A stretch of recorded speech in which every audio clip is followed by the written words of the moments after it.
Good morning बच्चों। आज हम असहयोग आंदोलन के बारे में पढ़ेंगे जो आपके भारत में राष्ट्रवाद वाले चैप्टर में है। जो अभी हमने स्कूल में पेपर दिए हैं उसमें भी असहयोग आंदोलन के बारे में क्वेश्चन आया था, लेकिन सारे बच्चों ने ओनली जो शहरों में असहयोग था उसके बारे में उसका भी आधा पार्ट ही बताया था। तो बच्चों को असहयोग आंदोलन वाले क्वेश्चन का आंसर नहीं देना था, चाहे खिलाफत आंदोलन आ जाए चाहे असहयोग आंदोलन आ जाए। दोनों का सेम आंसर है, लेकिन इनके तीन तीन पार्ट है। शहरों में असहयोग आंदोलन कैसे शुरू हुआ था और खत्म होने का कारण बताना है, और ग्रामीण क्षेत्र में कहाँ कहाँ असहयोग आंदोलन शुरू हुआ था और कैसे खत्म हुआ था। बगानों में तीन जगह पे असहयोग आंदोलन है और तीनों का आपको ज्ञान होना चाहिए। और असहयोग जो हमारी कांग्रेस पार्टी ने शुरू किया था अंग्रेजों के विरुद्ध, और एक खिलाफत आंदोलन जो मुसलमानों का आंदोलन था।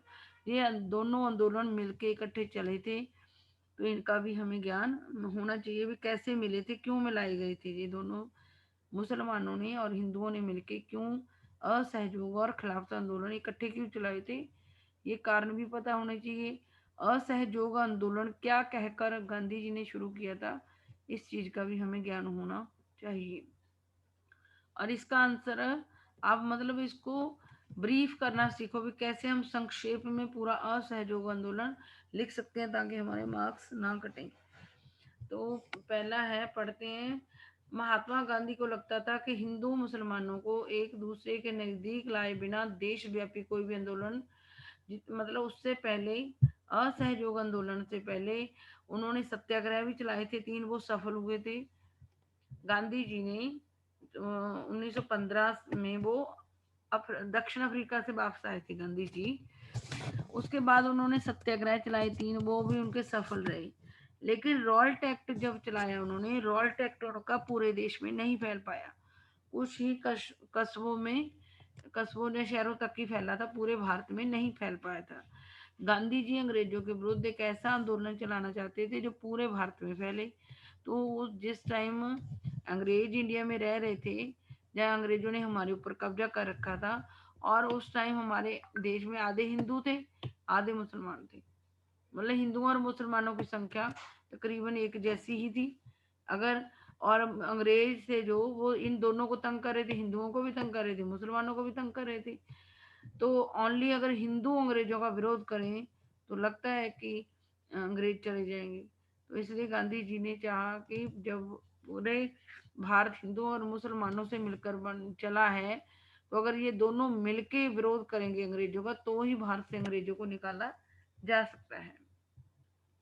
तो महात्मा गांधी जी को लगता था कि हिंदू और मुसलमानों से मिलकर भारत बना है, और इनको एक दूसरे के नजदीक लाए बिना अंग्रेजों के विरुद्ध जो आंदोलन है उसमें सफलता नहीं मिल सकती।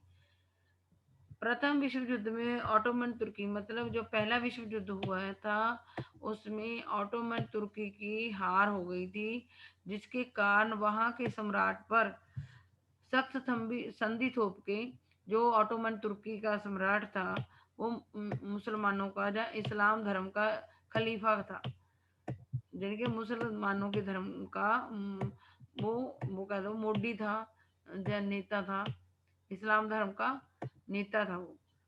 ऑटोमन तुर्की का जो सम्राट था, पहले विश्व युद्ध में ऑटोमन तुर्की की जब हार हो गई तो उसके सम्राट पे, ऑटोमन तुर्की के सम्राट के ऊपर एक सख्त संधि थोप कर एक सख्त संधि थोपी गई, जिसके तहत उसकी शक्तियां कम कर दी। पहला विश्व युद्ध हुआ था, आप लोगों को सारा पता, मैंने आज इसकी वीडियो भी बनाई है। तो पहले विश्व युद्ध में ऑटोमन तुर्की एक देश है वो हार गया, तो वहां के सम्राट की एक सख्त शांति संधि द्वारा शक्तियां कम कर दी गई। जो यहाँ का तुर्की का सम्राट था वो मुसलमानों का या इस्लाम धर्म का खलीफा था, तो सारे मुसलमान लोग चिंतित थे उसकी शक्तियां कम होने के कारण। ऑटोमन तुर्की के सम्राट की शक्तियां कम हो रही थी, जो इस्लाम धर्म का भी खलीफा था। तो मुसलमान ऑटोमन तुर्की के सम्राट, क्योंकि वो इस्लाम धर्म या मुसलमान धर्म का भी खलीफा था, इस्लाम धर्म का खलीफा लिख लेते थे हम। तभी तो खिलाफत बना है, खलीफा से, खलीफा।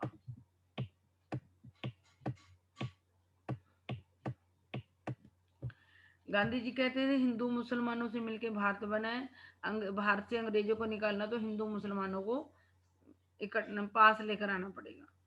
और पहले विश्व युद्ध में ऑटोमन तुर्की की हार हो गई थी और उसके सम्राट की शक्तियां कम कर दी गई थी, जो इस्लाम धर्म का खलीफा था। ऑटोमन तुर्की का ही जो नेता था, जो सम्राट था, वो इस्लाम धर्म का भी, मुसलमान धर्म का भी खलीफा था।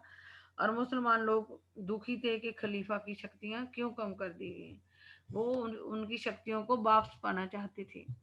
इस सिलसिले में फिर इन्होंने, मुसलमानों ने खलीफा की शक्तियां वापस लाने के लिए मुंबई में एक इनके शौकत अली, मुसलमान बंधु थे, दो भाई थे, शौकत अली और मोहम्मद अली। इन्होंने मिलके मुंबई में क्या करी थी, एक समिति का गठन किया था, खिलाफ समिति का गठन किया था। पहले विश्व युद्ध में ऑटोमन तुर्की के खलीफा की शक्तियां कम कर दी गई।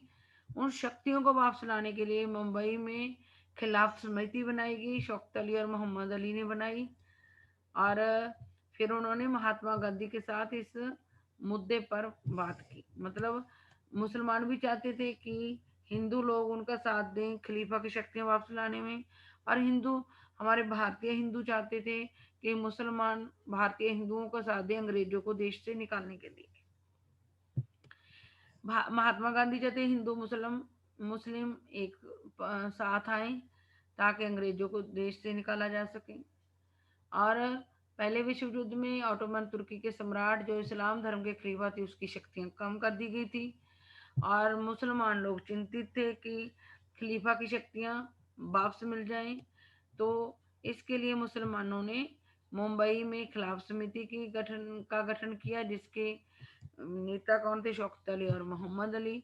शौकत अली और मोहम्मद अली ने महात्मा गांधी जी के साथ बातचीत की कि वो दोनों मिलकर खलीफा की शक्तियां भी वापस लेके आए, देश से अंग्रेजों को भी निकाल दें। मेरे ख्याल से मैंने बहुत ढंग से समझाया है, समझ आ गया होगा। और मतलब कि इधर के वो चाहते हैं, महात्मा गांधी जी कहते थे कि हिंदू मुस्लिम साथ आ जाएंगे तो अंग्रेजों को भारत से निकाला जा सकता है। उधर पहले विश्व युद्ध में ऑटोमन तुर्की सम्राट की शक्तियां कम कर दी गई थी, जो मुसलमानों का खलीफा था। तो मुसलमान चिंतित थे कि खलीफा की शक्तियां वापस आ जाएं। तो उन्होंने ये सोचा कि मुसलमान हिंदू लोग उनका साथ दे दे तो खलीफा की शक्तियां वापस आ सकती हैं। इधर गांधी जी सोचते थे अगर मुसलमान हमारा साथ दे दें तो अंग्रेजों को देश से निकाला जा सकता है। तो मुसलमानों ने मुंबई में खिलाफ समिति बनाई, शौकत अली और मोहम्मद अली बंधुओं ने मिलकर, और गांधी जी के साथ भी बात करी कि आप हमारी खलीफा की शक्तियां वापस लाने में साथ दे दो, हम तुम्हारा अंग्रेजों को निकालने में साथ दे देते हैं भारत से। फिर 1909 में ये भी आपने वन वर्ड में भी आ सकता है, महात्मा गांधी की पुस्तक का नाम क्या था, हिंद स्वराज, जो उन्होंने 1909 में लिखी थी। 1909 में जो उन्होंने बुक लिखी थी उसका नाम था हिंद स्वराज। में गांधी जी ने लिखा था कि ब्रिटिश शासन भारतीयों के सहयोग से स्थापित हुआ था।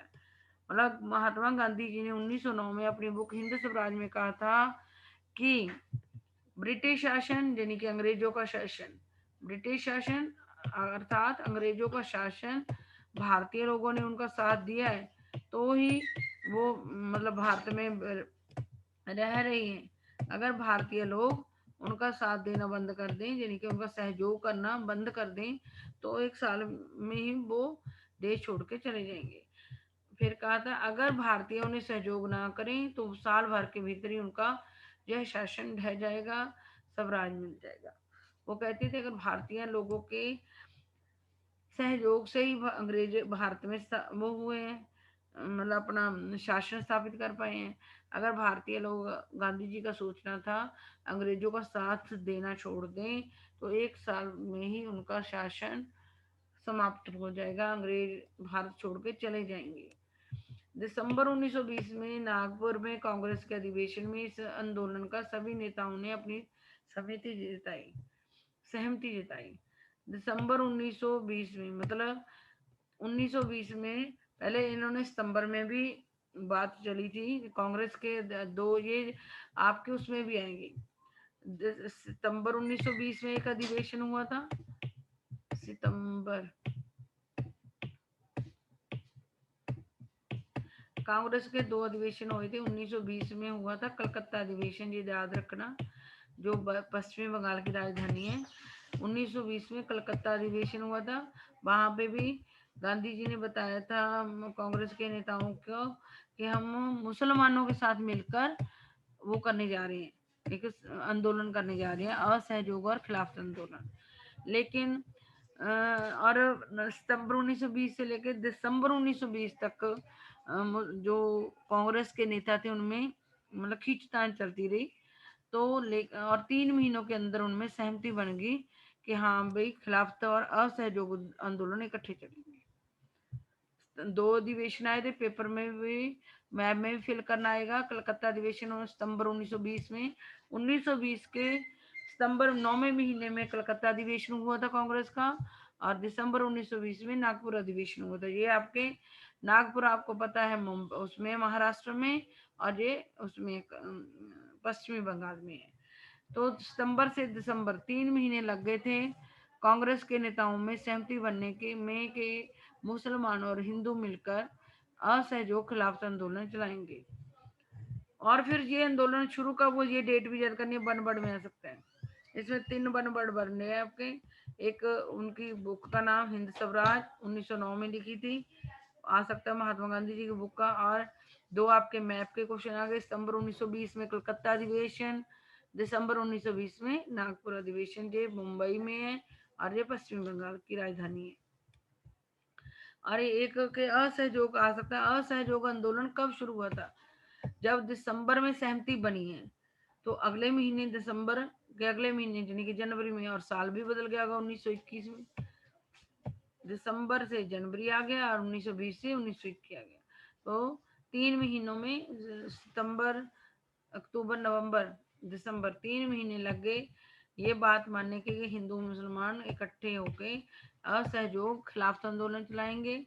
और जैसे ही दिसंबर 1920 नागपुर अधिवेशन में सहमति बनी, तो जनवरी 1921 में ये असहयोग आंदोलन शुरू हो गया था, जिसका पूरा नाम मुसलमानों का हिंदुओं का असहयोग और हिंदुओं का खिलाफत, तो पूरा नाम बना था असहयोग खिलाफत आंदोलन, जो जनवरी 1921 में शुरू हुआ था।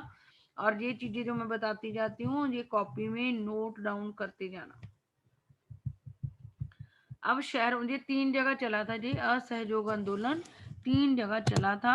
तो शहरों में आंदोलन का प्रभाव देखते हैं। शहरों में क्या हुआ था, लोगों ने इसकी शुरुआत मध्य वर्ग से हुई थी। मध्य वर्ग जो ज्यादा ना तो अमीर थे, असहयोग आंदोलन उन लोगों ने शुरू किया था जो ज्यादा ना अमीर थे ना गरीब थे, मध्य वर्ग से शुरुआत हुई थी। विद्यार्थियों ने स्कूल कॉलेज छोड़ दिए थे, हेड मास्टरों और शिक्षकों ने इस्तीफे दे दिए थे, वकीलों ने मुकदमा लड़ना बंद कर दिया था। शहरों में 3 ये चीजें हुई थी। मध्य वर्ग ने शुरू करी थी ये असहयोग आंदोलन शहरों में, विद्यार्थियों ने स्कूल कॉलेज छोड़ दिए, आप सबको पता ही है। हेडमास्टरों और शिक्षकों ने इस्तीफे दे दिए थे, वकीलों ने मुकदमे लड़ने बंद कर दिए थे।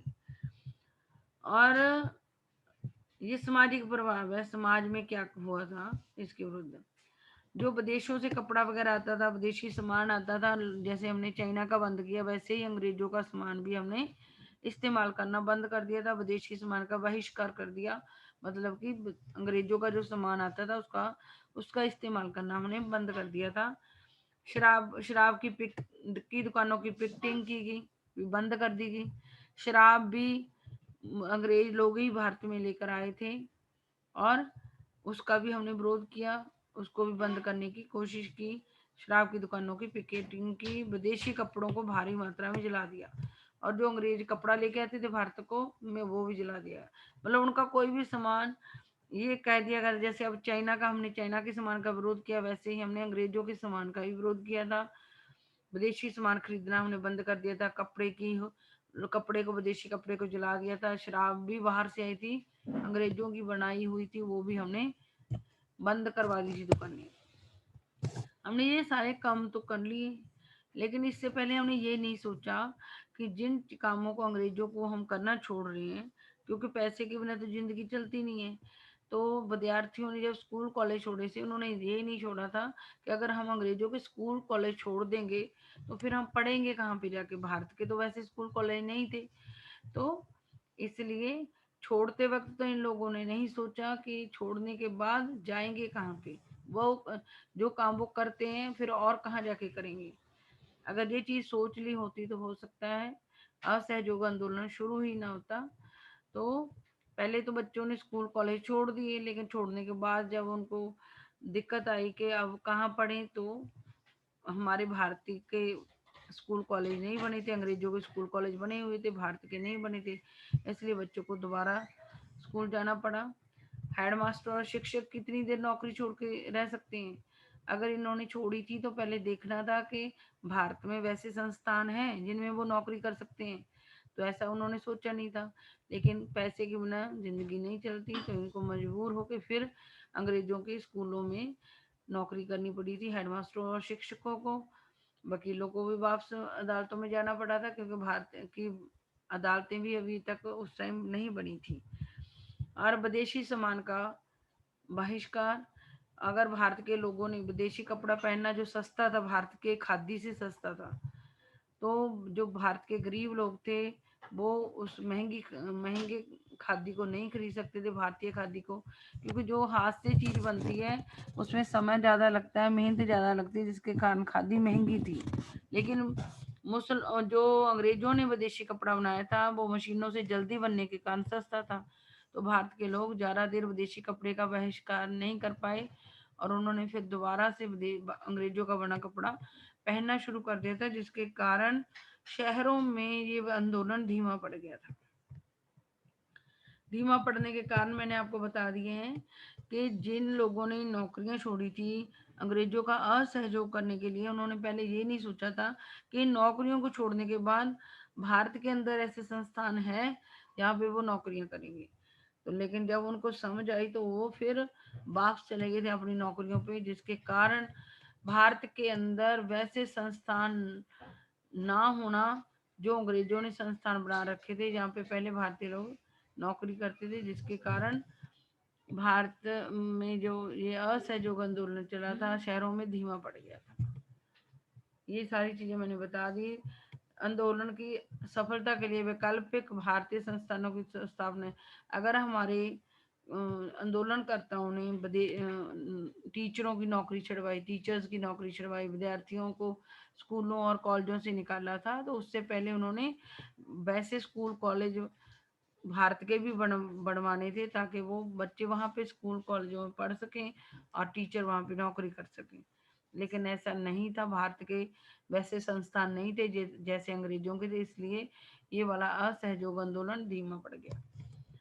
ये वही बात है, फलस्वरूप विद्यार्थी और शिक्षक सरकारी स्कूल कॉलेजों में और वकील दोबारा सरकारी अदालतों में दिखाई देने लगे। खादी का कपड़ा काफी अधिक महंगा होता था, जिससे कुछ लोग उसे खरीदने की क्षमता नहीं रखते थे, इसलिए वे मशीनों द्वारा बने सस्ते विदेशी कपड़े का प्रयोग करने लगे थे। इतना करने से हमारा असहयोग आंदोलन नहीं होएगा। शहरों में कैसे हुआ था और कैसे वहां पे धीमा पड़ा था, ये बताने के बाद हमें ग्रामीण क्षेत्र का असहयोग आंदोलन भी बताना होगा। ग्रामीण क्षेत्रों में आंदोलन। गांवों में किसान बहुत दयनीय स्थिति में जीवन जी रहे थे। आपको भी पता है भारत के अंदर बहुत सारे लोग हैं जिनके पास अपनी जमीन नहीं है। तो किसान पे बात आती है ग्रामीण क्षेत्र में। जैसे आज के किसान दुखी हैं, आप देख रहे होंगे। पहले भी उनको नहीं बचता था, सरकार ने ऐसे कानून बना दिए जिसके कारण किसान दुखी है। तो पुराने समय में भी, अंग्रेजों के समय में भी किसान दुखी था। किसान की बहुत दयनीय स्थिति थी। मतलब ऐसी बहुत ज्यादा सही स्थिति नहीं थी किसान की। तो अंग्रेजी शासन में गांवों में जो जमींदार होते थे, अंग्रेजों ने कुछ लोगों को बड़ी बड़ी जमीन के टुकड़े देके जमींदार बना दिया था, और वो जमींदार किसानों से कर लेते थे, लगान लेते थे। किसान भारत का, जब अंग्रेज, जैसे आज भारत का किसान दुखी है, वैसे ही अंग्रेजों के समय में भी दुखी था। अंग्रेजों ने जो जमींदार थे मतलब बड़े बड़े जमीनों के टुकड़े दे दिए थे, एक व्यक्ति को बड़ी बड़ी जमीनों का मालिक बना के जमींदार बना दिया था। और छोटे लोग जिनके पास भूमि नहीं होती थी वो जमींदारों से जमीन लेकर खेती करते थे, तो जमींदार किसानों से ज्यादा कर लेते थे, जिसके कारण भारत के लोग किसान दुखी था। किसानों को उनके खेतों पर बिना वेतन के काम करना पड़ता था। मतलब किसान जमींदार से जमीन लेके खेती करता था और उसके बदले लगान देता था। और किसान को अपने बड़े बड़े जमींदारों के खेतों पर बिना मजदूरी या वेतन लिए भी काम करना पड़ता था अंग्रेजों के समय में। और जो जमीन का टुकड़ा उसको जमींदार देता था किसान को खेती करने के लिए, उसको पट्टा बोलते हैं। जमींदार बड़ी जमीन का मालिक होता था, और जिन किसानों के पास जमीन नहीं होती थी वो जमींदार की जमीन पे खेती करते थे। और जमींदार अगर किसान से खुश होता था तो उसको ज्यादा जमीन दे देता था खेती करने के लिए, अगर नहीं खुश होता था तो उसके पट्टे को कम भी कर देता था। तो पट्टेदारों के रूप में उनके पट्टे निश्चित नहीं होते थे, जिनके जमीन के टुकड़े को पट्टा बोला जाता है। पट्टा किसको बोलते हैं? जमीन का टुकड़ा। जब अगर हम किसी के मतलब जैसे हम किसी का घर किराए पे लेके रहते हैं, उसका किराया देते हैं, वैसे ही जब हम किसी की जमीन लेके खेती करते हैं तो उस जमीन का भी हमें किराया देना पड़ता है। जमीन का टुकड़ा। पट्टा क्या होता है? जमीन का टुकड़ा। तो किसानों की मतलब जिंदगी दो वो थी, मतलब बड़े बड़े जमींदारों के रहमो करम पे रहना पड़ता था। अगर उनसे किसान से जमींदार खुश होता था तो उसको ज्यादा जमीन दे देता था, अगर जमींदार किसान से खुश नहीं होता था तो उसका जमीन का टुकड़ा कम कर देता था। तो जो पट्टेदारों के रूप में उनके पट्टे निश्चित नहीं होते थे, इसलिए उन्हें कभी भी पट्टे से हटा दिया जाता था। और वहाँ ये जो हम ग्रामीण क्षेत्र पढ़ रहे हैं वो उत्तर प्रदेश में अवध के किसानों के बारे में पढ़ते हैं। तो अवध में यहाँ पे लिखा लोगों के बुक में अवध दे रखा है। अवध में अवध के किसानों के बारे में पढ़ रहे हैं। अवध में बाबा रामचंद्र जो गिरमिटिया मजदूर होते हैं, जो फिजी जगह में कॉन्ट्रैक्ट पे काम कर चुके थे। अवध में बाबा रामचंद्र थे जो कि एक कॉन्ट्रैक्ट पे 5-5 साल के कॉन्ट्रैक्ट पे वो कर चुके थे, मजदूरी कर चुके थे। उन्होंने पंडित नेहरू के साथ मिलकर किसान सभा बनाई और गांवों में आंदोलन चलाया। बाबा रामचंद्र अवध में जो गिरमिट या मजदूर रह चुके थे, उन्होंने पंडित जी के नेहरू हमारे जो पंडित नेहरू जी है, हमारे प्रधानमंत्री हैं जो पहले, उनके साथ मिलकर किसानों की समस्याओं का हल करने के लिए किसान सभा बनाई और गांव में आंदोलन किया। किसान दुखी थे, बड़ी बड़ी जमींदार, किसान के पास जमीन नहीं होती थी, जमींदार बड़ी जमीन का मालिक होता था। किसान अगर जमींदार से जमीन लेके खेती करता था तो उसको किराया देना पड़ता था, तो जमींदार ज्यादा किराया लेता था। अगर जमींदार किसान से खुश होता था तो उसको ज्यादा बड़ा जमीन का टुकड़ा दे देता था, अगर नहीं खुश होता था तो उसके जमीन के टुकड़े को छोटा कर देता था। और अवध में ये हो रहा था ये सब कुछ। तो अवध में बाबा रामचंद्र थे जो गिरमिटिया मजदूर रह चुके थे, वो चाहते थे कि किसानों के जो दुखी है किसान उनके दुख को दूर करा जाए, तो उसके लिए उन्होंने किसान सभाएं बनाई पंडित नेहरू जी के साथ मिलकर। बाबा रामचंद्र और पंडित नेहरू जी ने अवध में किसान सभाएं बनाई किसानों के दुख को दूर करने के लिए। गांवों में किसानों ने जमींदारों की फिर अब गांव में कैसे शुरू करा जमींदारों को तंग करना। किसानों ने क्या करा, जो बड़े बड़े जमींदार थे उनको नाई और धोबी की सुविधाएं देनी बंद कर दी। जमींदार किसानों को तंग कर रहे थे, किसानों ने क्या करना शुरू कर दिया तंग जमींदारों को। उनको नाई धोबी की सुविधाएं, क्योंकि नाई बाल भी कटवाने जरूरी है, नहीं तो बड़े बड़े हो जाए तो बाल भी तंग करने लग जाते हैं। पहले लोग धोबी से कपड़े धुलवाते होंगे, अब भी धुलवाते हैं हम लोग, तो किसान लोग ही नाई धोबी की सुविधाएं देते होंगे बड़े बड़े जमीनों के मालिकों को, क्योंकि जमींदार किसानों को दुखी कर रहे थे। किसानों ने जमींदारों को नाई धोबी की सुविधाएं उनकी बंद करके दुखी करना शुरू कर दिया। उन्हें ये समझा, अब जब बाबा रामचंद्र और जवाहरलाल नेहरू किसानों की समस्याओं को सुलझाने के लिए किसान सभा बनाने लगे, तो किसानों ने अपने आप ही ये मतलब निकाल लिया कि अब कोई लगान नहीं भरेगा और उन्हें उनकी जमीन वापस मिल जाएगी। नेहरू जी और बाबा रामचंद्र जी द्वारा किसान सभा बनाने से ही वहां के किसानों ने क्या समझ लिया कि अब कोई लगान नहीं देना पड़ेगा और उनको उनकी जमीन वापस मिल जाएगी। किसानों को ये लगने लगा, उनको कहा किसी ने भी नहीं, अपने आप ही मन से बना लिया किसानों ने। इसलिए उन्होंने हिंसा का रास्ता अपनाया और जमींदारों की नाई धोबी की सुविधा तो बंद कर दी। अपने आप ही सोचने लगान देना भी जमींदारों को बंद कर दिया। उनने सोचा किसानों ने कि हमें जमीन वापस मिल जाएगी और वो लड़ाई झगड़े के रास्ते पर उतर आए। किसान हिंसा करने लगे, मतलब लड़ाई के रास्ते पर उतर आए। उन्होंने बड़े बड़े जमींदारों को नाई धोबी की सुविधाएं तो बंद करी, उनके घर और अनाज के भंडार भी लूटने शुरू कर दिए। ये तो गलत बात है। अगर हम किसी के घर के ऊपर हमला करते हैं या उसके घर में से लूट करते हैं तो ये गलत है। तो किसानों ने अहिंसा के रास्ते पे चल के उन जमींदारों से बात करनी थी, लेकिन किसानों ने तो उनके घर अनाज के भंडार लूटने शुरू कर दिए, जो कि गलत था। इसलिए ये जो ग्रामीण क्षेत्र के किसान थे उनको जो कांग्रेस का आंदोलन था अंग्रेजों के विरुद्ध, उसमें नहीं मिलाया गया था, क्योंकि उसमें गलत तत्व पैदा हुए थे। किसानों ने जमींदारों के साथ लड़ाई झगड़ा करना शुरू करा था, उनकी नाई धोबी की सुविधाएं बंद कर दी थी, घर और अनाज के भंडार लूट लिए थे। इसलिए इनके जमींदारों का जो किसानों का आंदोलन था उसको, अवध में किसानों का आंदोलन था, उसको कांग्रेस ने अपने आंदोलन में नहीं मिलाया था। समझ आ गई होगी। बड़े किसान बिना जमीन वाले, जमींदार बड़ी जमीनों वाले। जमींदार किसान से बहुत ज्यादा लगान लेते थे, कर लेते थे, जिसके कारण किसान दुखी था। और जमींदार किसान से खुश होता था तो उसको ज्यादा बड़ा जमीन का टुकड़ा दे देता था, अगर नहीं खुश होता था जमीन का टुकड़ा छोटा कर देता था। तो इन किसानों की समस्या को हल करने के लिए बाबा रामचंद्र और नेहरू जी ने अवध में किसान सभाएं बनाई। उन किसान सभा बनने के बाद जो वहां के किसान थे उन्होंने ये समझ लिया कि अब तो मतलब जमींदारों का जो राजा वो चला गया। उन्होंने जमींदारों की नाई धोबी की सुविधाएं बंद कर दी। उन्होंने समझ लिया कि अब कोई लगान देने की जरूरत नहीं भी, अब तो नेहरू जी और बाबा रामचंद्र उनकी समस्याएं दूर कर देंगे, उनको कोई लगान नहीं भरना पड़ेगा, उनको उनकी जमीन वापस मिल जाएगी। किसानों ने अपने आप ही मतलब निकाल लिया और किसान लड़ाई झगड़े पर उतर आए, उन्हें जमींदारों के घर और अनाज के भंडार लूट लिए।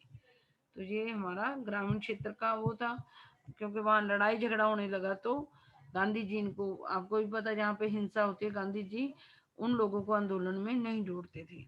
अब जंगलों में विद्रोह, अब हम पहाड़ी इलाके में चलते हैं, गुड़ेम की पहाड़ियों में। ग्रामीण क्षेत्र में भी हो गया, ग्रामीण क्षेत्र पढ़ रहे हैं, शहरी हो गया, ग्रामीण हो गया। अब जंगलों में विद्रोह, आदिवासी लोग अंग्रेजी सरकार द्वारा बड़े बड़े जंगलों में, आदिवासी लोग, आपको पता आदिवासी लोग कौन होते हैं? जो जंगलों में रहकर अपनी जिंदगी बिताते हैं।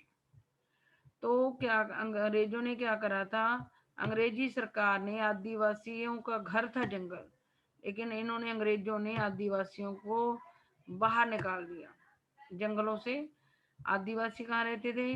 जंगलों में। आदिवासियों का घर क्या था? जंगल। आदिवासियों का घर क्या था? जंगल और वन थे, लेकिन इन्होंने, अंग्रेजों ने इनको वहां से निकाल दिया। तो जो आदिवासी हैं उनकी जिंदगी कैसे चलती थी? वो जंगलों से लकड़ी बीन कर अपना चूल्हा जलाते थे, वहीं से मतलब पेड़ पौधों से मिली वस्तुओं को खाते थे, वहीं से अपने पशुओं को चराते थे वनों में। लेकिन अंग्रेजी सरकार ने आदिवासियों के वनों पर जाने पर पाबंदी लगा दी। आदिवासियों का घर क्या है? जंगल या वन कह सकते हैं। आदिवासियों का घर क्या है? जंगल हो गए। आदिवासियों का घर क्या हो गया? जंगल। लेकिन अंग्रेजी सरकार ने बाहर निकाल दिया, इनको जंगलों से बाहर निकाल दिया। ये बेचारे अपने घर का चूल्हा कैसे चलाएंगे? अपने मवेशियों को, पशुओं को खाना कहाँ से खिलाएंगे? तो देने से परेशान और क्रोधित थे। जंगलों के लोगों के दाखिल होने पर पाबंदी लगा। आदिवासी लोग अंग्रेजी सरकार द्वारा बड़े बड़े जंगलों में लोगों के दाखिल होने पर पाबंदी लगा देने से परेशान और क्रोधित थे। आदिवासी लोगों को गुस्सा आ रहा था अंग्रेजी सरकार से कि उन्होंने आदिवासियों को उनके ही घर जंगलों से निकाल दिया है। जब सरकार ने उन्हें सड़क निर्माण के लिए जबरन बेगार करने पर मजबूर किया तो उन्होंने बगावत कर दी। बेगार होता बिना पैसे से काम करवाना, बिना मजदूरी के काम करवाना, बिना मजदूरी काम करवाना, बिना मजदूरी काम करवाना होता बेगार, बिना मजदूरी काम करवाना होता है बेगार। तो जब अंग्रेजी सरकार ने किसानों से सड़क बनाने के लिए कहा कि तुम्हें कोई पैसा नहीं मिलेगा, तुम सड़क बनाओ, तो जो आदिवासी लोग थे उन्होंने बगावत कर दी। आदिवासियों को पहले तो अंग्रेजों ने जंगलों से निकाला, फिर आदिवासियों को कहा कि तुम्हें कोई मजदूरी नहीं मिलेगी, तुम सड़क निर्माण कर दो। तो आदिवासी और गुस्से में आ गए। उनके नेता कौन थे? सीताराम, अलूरी सीताराम राजू। इन आदिवासियों के नेता थे अलूरी सीताराम राजू। जैसे शब्द में बाबा रामचंद्र थे, तो इधर सीताराम अलूरी थी। अलूरी सीताराम राजू आदिवासियों के नेता थे, जो अपने आप को ईश्वर का अवतार मानता था। जो सीताराम अलूरी थे वो अपने आप को कहते थे कि वो भगवान का अवतार है, ईश्वर का अवतार है। उसने लोगों को खादी पहनने के लिए कहा। वो जो सीताराम अलूरी थे वो गांधी जी को बहुत मानती थी, कहने को था, लेकिन उनकी रास्ते पर नहीं चलते थे। कहने के तो वो कहते थे वो गांधी जी के भक्त हैं, लेकिन गांधी जी की के उल्टे चलते थे। उन्होंने सीताराम अलूरी ने लोगों को खादी पहनने के लिए, शराब छोड़ने के लिए प्रेरित किया। सीताराम अलूरी ने पहाड़ी लोगों को खादी पहनने के लिए कहा भी खादी पहनो और शराब छोड़ दो, क्योंकि वह गांधी जी के विचारों से बहुत प्रभावित था। सीताराम अलूरी अपने आप को ईश्वर का अवतार मानता था। वो सोचता था कि मैं गांधी जी के को फॉलो करता हूँ, इसलिए वो लोगों को कहता था खादी पहनो और शराब छोड़ दो। आदिवासियों ने इस आंदोलन का ये मतलब समझा कि पहले की तरह जंगल अब उनके लिए अपने उन पर उन्हीं का अधिकार है। जब सीताराम अलूरी आ गए, मतलब कि उन्होंने कहा खादी पहनो शराब छोड़ दो, तो यहाँ पर भी आदिवासियों ने ये मतलब निकाल लिया था कि अब जंगलों में वो आ जा सकते हैं और उन पर उन्हीं का ही अधिकार है।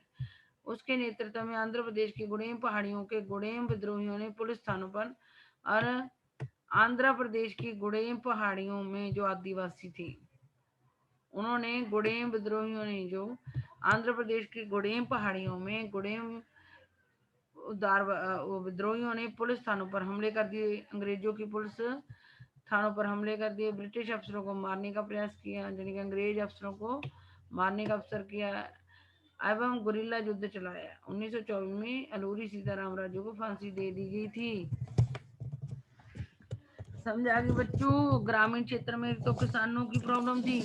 किसानों की प्रॉब्लम को बाबा रामचंद्र और नेहरू जी सॉल्व करने गए, लेकिन वहां पे भी किसानों ने अपने आप ही मतलब समझ लिया था कि उनको अब लगान देने की जरूरत नहीं है, उनको जमीन मिल जाएगी।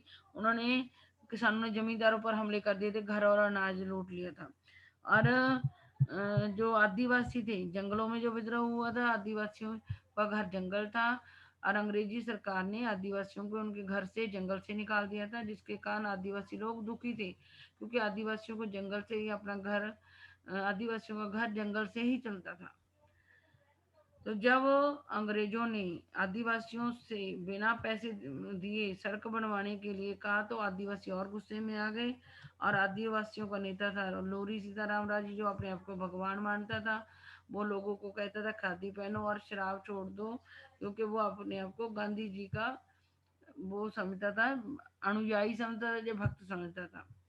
आदिवासी, लेकिन वो कहता था अंग्रेजों से अगर हमने जीतना है तो उनके साथ लड़ाई करनी पड़ेगी, अंग्रेजों के साथ। आदिवासियों ने इस आंदोलन का ये आदिवासियों ने, जैसे किसानों ने समझा था कि उनको जमीन मिल जाएगी, लगान देने की जरूरत नहीं, इसी तरीके से आदिवासियों ने भी अपने आप ही मतलब निकाल लिया था कि अब वो जंगल में वो आ जा सकते हैं, जंगल उनका अपना ही, जंगल के ऊपर उनका अपना अधिकार है। और आंध्र प्रदेश की गुड़ेम पहाड़ियों में जो सीताराम राजू जो थे, वो गुडेम विद्रोहियों का नेतृत्व कर रहे थे, और गुडेम विद्रोहियों ने अंग्रेज अफसरों को मारना शुरू कर दिया था, पुलिस थानों पर हमले कर दिए थे, जिसके कारण 1924 में अलूरी सीताराम राजू को फांसी दे दी गई थी। जो सीताराम अलूरी थे वो आंध्र प्रदेश की गुडेम पहाड़ियों में गुडेम विद्रोहियों के साथ मिले हुए थे। उन्होंने अंग्रेज अफसरों को मार दिया था और गुरिल्ला युद्ध चलाया था, जिसके कारण 1924 में और अलूरी सीताराम राजू को फांसी दे दी गई थी। तो ऐसा जो विद्रोह करते हैं लोग, इस आंदोलन को भी हमारी जो आंदोलन करने वाले बड़े नेता थे, उसको बड़े आंदोलन, अंग्रेजों के विरुद्ध चल रहे आंदोलन में नहीं मिलाया था। ये सारा असहयोग आंदोलन में आपने लिखना है। बगानों में भी स्वराज था, और ये वाला बनबड़ में आएगा। बगानों में स्वराज 1859 के इनलैंड इमिग्रेशन एक्ट का आपको पता होना चाहिए, जिसके तहत बगान मजदूरों को बगान से बाहर जाने की अनुमति नहीं थी। 1859 के इनलैंड इमिग्रेशन एक्ट के तहत बगान मजदूर अपने मालिक की इजाजत के बिना बाहर बगानों से बाहर नहीं जा सकते थे। ये बनबड़ में आ सकता है, ये कॉपी में लिख लेना। 1859 के इनलैंड इमिग्रेशन एक्ट के तहत बगान मजदूरों को बगानों से बाहर जाने की अनुमति नहीं थी। मजदूरों के लिए आज़ादी का मतलब था कि वे उन चार दीवारों से जब चाहे आ जा सकते हैं जिनमें उन्हें कैद करके रखा गया था।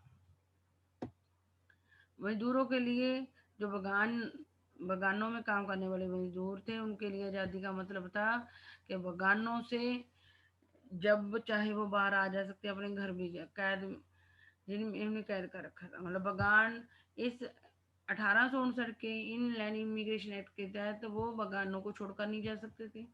और बगान मजदूरों के लिए आज़ादी का मतलब था कि इन बगानों से बाहर वो जैसे चाहे वैसे चले जाए, जब चाहे वो इन चार दीवारों से बाहर जा सकें। यही था मजदूरों की, बगान मजदूरों की आज़ादी का मतलब, जब चाहे बगानों की चार दीवारी से बाहर जा सकें, जिनमें उनको कैद करके अंग्रेजों ने रख रखा था। जब उन्होंने असहयोग आंदोलन के बारे में सुनो, तो हजारों बगानों में काम करने वाले मजदूर अंग्रेज अफसरों के जो आदेश थे उनको ना मानते हुए बगानों से बाहर आ गए थे। वे बगान छोड़कर अपने घर चले गए थे। उन्हें लगता था कि अब उन्हें गांव में अपनी जमीन मिल जाएगी। बगान मजदूर भी बगान मजदूरों को अंग्रेज बगानों से बाहर नहीं जाने देते थे। ये एक्ट के तहत 1859 इनलैंड इमिग्रेशन एक्ट के तहत अंग्रेज बगान मजदूरों को बगानों से बाहर नहीं जाने देते थे। बगान मजदूर चाहते थे कि वो आज़ाद हो जाएं, जब चाहे बगानों से बाहर आ जा सकें। लेकिन जैसे ही बगान वाले मजदूरों ने भी किसानों की तरह असहयोग आंदोलन के बारे में सुना, तो उन्होंने अपने अंग्रेज अफसरों के आदेश मानने बंद कर दिए। वो बगान छोड़कर घर की तरफ भागने लगे। अब उन्हें लगता था कि उन्हें अपने गांव में जमीन मिल जाएगी, लेकिन वे अपनी मंजिल पर तक नहीं पहुंच पाए थे, क्योंकि रेलवे और स्टीमरों की हड़ताल के कारण वो बीच रास्ते में रुक गए थे, और उनको अंग्रेजों ने दोबारा पकड़ लिया था। बगान मजदूरों को अंग्रेजों ने दोबारा पकड़ लिया था। ये सारा लिखोगे तो मार्क्स मिलेंगे। असहयोग आंदोलन के ग्रामीण में, शहरों में, ग्रामीण में दोनों वाला, गड़ीम पहाड़ियों वाला भी और अब्द वाला भी और बगानों वाला भी, और असहयोग आंदोलन वापस लेना। और फरवरी 1922 में ये भी याद रखना कि कब और कहाँ। ये तो आपको चौरा चौरी, तो उत्तर प्रदेश में चौरा चौरी है, जहाँ पर लड़ाई झगड़ा होने के कारण ये असहयोग आंदोलन वापस ले लिया गया था। ये मैप पे फिल करना आता है। फरवरी 1922 में, यानी कि एक साल बाद, एक साल एक महीने के बाद, उत्तर प्रदेश के गोरखपुर स्थित चौरा चौरी बाजार में, ये चौरा चौरी बाजार है गोरखपुर में, उत्तर प्रदेश में गोरखपुर से चौरा चौरी बाजार से गुजर रहा एक शांतिपूर्ण जुलूस, मतलब कि जो आंदोलनकर्ताओं का जुलूस शांतिपूर्ण तरीके से जा रहा था, उसकी पुलिस के साथ हिंसक झड़प हो गई, हिंसक टकराव हो गया। और जब गांधी जी को इस हिंसक टकराव का पता चला, तो गांधी जी ने असहयोग आंदोलन को वापस ले लिया था। जनवरी 1900, याद रखो, जनवरी 1921 में असहयोग आंदोलन शुरू हुआ था, जनवरी 1921 में। और 1 साल 1 महीने बाद ये बंद हो गया था। 1921 में शुरू हुआ और फरवरी यानी कि 1 साल 1 महीने बाद फरवरी 1922 में बंद हो गया था, क्योंकि 1922 में ये दोनों वन वर्ड में भी आ सकते हैं आपके। फरवरी 1922 में उत्तर प्रदेश में गोरखपुर जगह में चौरा चौरी बाजार में आंदोलन करने वाले लोग शांतिपूर्वक तरीके से जुलूस निकालते जा रहे थे और उनकी पुलिस के साथ एक लड़ाई झगड़ा हो गया, जिसके कारण गांधी जी ने असहयोग आंदोलन को वापस ले लिया था। तो बच्चों इसको सभी को इस वीडियो को बार बार सुन लेना, इसमें वन वर्ड है वो टिक कर लेना। और ये असहयोग आंदोलन या खिलाफत आंदोलन के बारे में आता है, ये सारा लिखोगे तो ही असहयोग आंदोलन के मतलब मार्क्स मिल पाएंगे आपको। वीडियो बार बार सुन लेना, समझ आ जाएगा। और कई बच्चे मेरे चैनल को बिना सब्सक्राइब किए ही सुनते हैं। प्लीज़ अगर सब्सक्राइब कर लोगे तो क्या आ जाएगा, सुनना तो है ही ना आपको। तो प्लीज़ सब्सक्राइब करके सुनो, लाइक कर दो मेरे चैनल को और शेयर कर दो अगर अच्छा लगे वीडियो अपने दोस्तों को, जानकारों को जो 10th में पढ़ते हैं। और बाय बाय बच्चों।